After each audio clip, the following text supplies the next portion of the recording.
Beautiful night we're having, henchman. Like last year, the room is totally dark to fit the mood of the month. In fact, every year so far, other than 2020, has had a Halloween-themed vlog for the holiday. It's not because of COVID that I skipped that year, it's because I really had nothing haunting to share with you other than like a non-vlog. I'm thinking that Halloween has to be the most creative holiday. Like, no other holiday has the kind of options you have in Halloween. Like, it's gotta be the best. The most important being Autism Awareness Day, but the best Halloween. And while it's been a while since I've done this, but I am doing yet another blog based off of one of my posts, the one having to do with something I heard about that happened at McDonald's in September of 2012. And what the hell, just to celebrate the occasion, let's have a discussion about creepy or uncalled for things that have happened at one of these drive-thru restaurants. 3 of these tales come from online, and the very last one will be my McDonald's story. Well, not mine, but you get what I mean. I mean, yeah, there's probably been more spooky things out of McDonald's than any other fast food chain on the planet combined, but where's the fun with just sticking with one place? For this episode, I'm going to be looking at KFC, In-N-Out, Burger King, and McDonald's in that order. All we can really do is assume that these actually happened, but I, of course, have no credible sources to really back these claims up. The most likely one to actually happen would be the one that I'm going to tell you about McDonald's, because I heard it on the radio. If some of these are real, then God help us all. And you should probably be thankful that I'm researching this junk to make this episode, as it's stuff I normally wouldn't look up, as it cranks my anxiety up to 11, maybe even 12. We're going to start with KFC, and this one comes from a video on YouTube where there were a total of 3 creepy stories to happen at a KFC, but I only watched the first 2 because the second one was way too bitched up. So I'm going to do the beginning one. I will not be giving the link to any of these videos because I want you to hear them from me, but I'm also not plagiarizing either. But supposedly a guy was going on a road trip by himself to see some family that lived far away, and he could not leave until dark because he had a late work shift. After he was done with that, he took off, but he quickly realized he hadn't eaten like anything all day except maybe a few bites of toast. So he needed to fill up his tank, which we humans call the stomach. He finds himself in a weird, devoid town with no one around, and I would bet graffiti and vandalism artifacts were abundant. He soon notices a KFC down the road, and it looked wrecked to crap. Now, KFC was not this guy's personal preference, and I would have to agree. I mean, other than biscuits, they're really not that special, and I'd rather eat so many other places than KFC. In fact, I tried their new nuggets recently, which look like the ones from Chick-fil-A. But Chick-fil-A this ain't. They were subpar and spicy. But at this point, the guy was hungry enough to where it seemed pretty solid, so he just pulls up. He notices that for whatever reason, this totally junky KFC is full of people. But once he gets out of the car and walks towards the building, the closer he gets, the worse the smell becomes. How does it smell this bad and have this many people in there? While opening the door, he realizes that those people are actually cardboard representations of Colonel Sanders, so that explains it. The only actual customer was this huge tub of lard ass chowing on chicken. Just make no eye contact and you'll be fine. Anyway, the guy walks up to the counter and the creepiest, ugliest country-type dude walks up there to greet him. Pretty disturbing. But the guy is like, "How may I help you?" And the man said he needed a minute to look at the menu. Then all of a sudden the country dude starts asking all these personal-ass questions that you don't ask random strangers. I mean, there's nothing wrong with a little "Are you from around here?" in which the guy replies, "No, just passing through." But then the guy asks stuff like, "Are you traveling far, or are you traveling alone?" That's none of your concern. Please just take my order, okay? I'm paying you. I'll have a number 1. I wouldn't be surprised if the country guy asked him how many times have you had sex. I mean, it probably happened. But anyway, so the country guy goes to the back and gets the order. But like practically immediately, he comes with a big bucket full of chicken, which kind of implies that that bucket had been sitting there for God knows how long. And he's been waiting for anyone to make an order. So that's gotta be a red flag right there. I mean, the food's gotta be cold.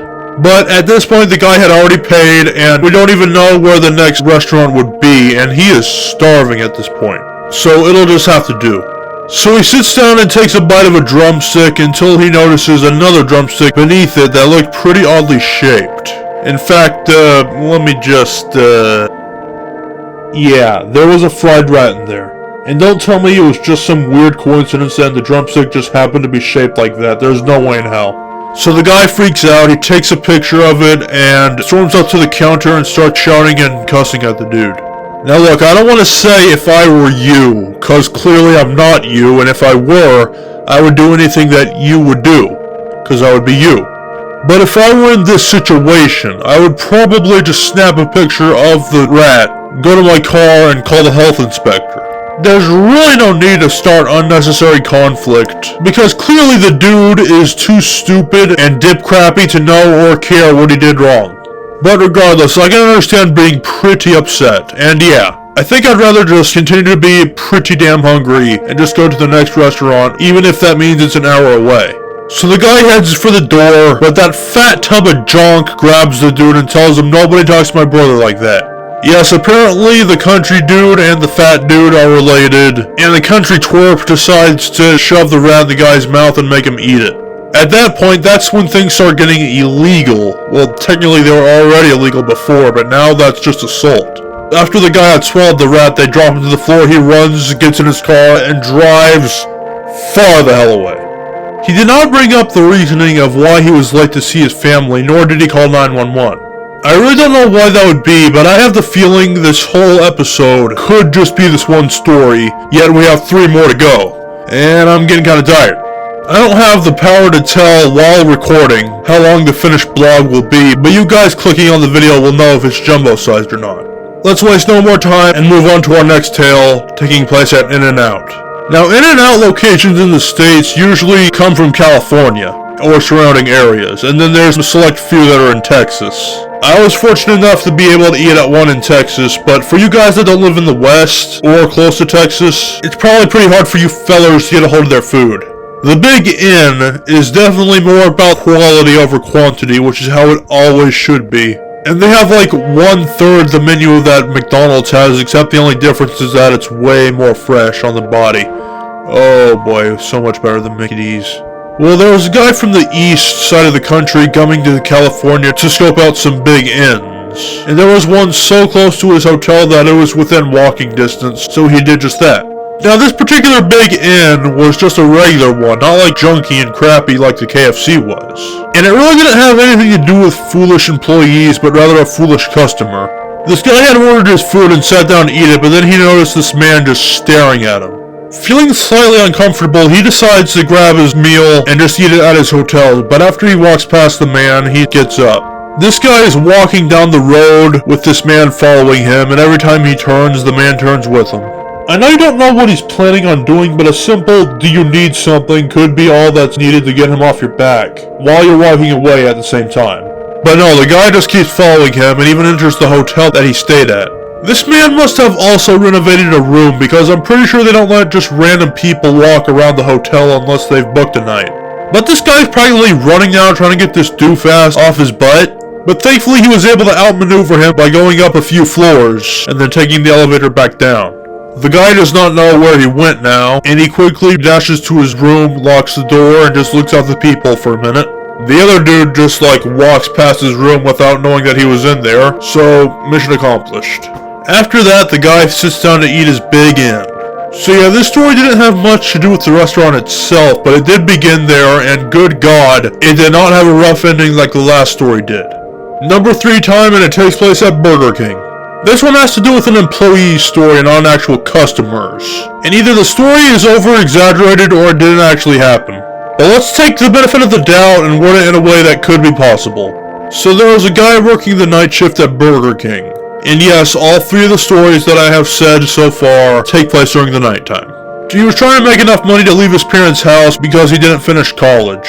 And most nights he noticed that it was mostly the same few people very often. Like college dorks studying on their laptop, or homeless people, or even businessmen. And apparently the coffees at Burger King are only $0.25. I was not aware of that, so I guess even the hobos can join the party if they're lucky enough to find a quarter somewhere. But then there was one night where it was totally empty and hardly anyone using the drive-thru.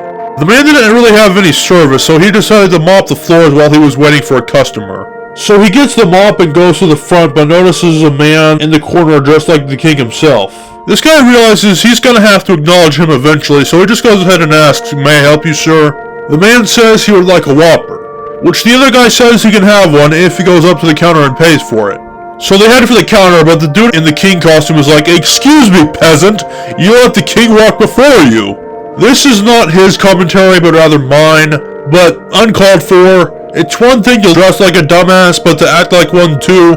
But the guy lets the other guy go ahead of him, and once they're at the counter, he says the Whopper would be $6, and the dude just grabs change from out of the donation jar and just throws it at his face. At this point, I'd probably say it's time to kick the dude out. I mean, dealing with hateful customers is a bitch, but if they pay you, they pay you. But this guy did not. Regardless, the guy creates his Whopper, but instead he just takes the lettuce from it, puts it on the floor and stomps on it a bunch of times, and just like rubs it against some grime, makes it all nasty, just as payback or something. The guy gives the man his Whopper, but then he's like, "The king must be fed to." Come on, guys, smack the asshole in the face. This quote-unquote king is really just a jackass that should have already been kicked out by now. Even still, though, the guy decides to obey him, puts the Whopper to his mouth, but then he gets his hand bit. The king's jaw was so unbelievably hard. In fact, it was kind of like an alligator-style jaw. I'm assuming this is how it went down, because whose mouth is big enough to fit a whole BK burger in there, let alone that, plus room to bite his arm? So the guy is screaming and bleeding, and the next thing he knows, he's at the hospital with a bandage on his arm. I guess he just passed out or something. I don't know, man. Sounds a bit far-fetched for human teeth, but if you say so. Alright, we are finally at our final story, and it's at the McDonald's that I've been mentioning. This one isn't exactly spooky. I mean, maybe, but it does have to do with a guy going to jail, so I'll still count it. This one story is what made me want to do this whole blog to begin with. So one day in September 2012, a guy drives to McDonald's to get a burger. He received one that had onions on it and he was pretty upset.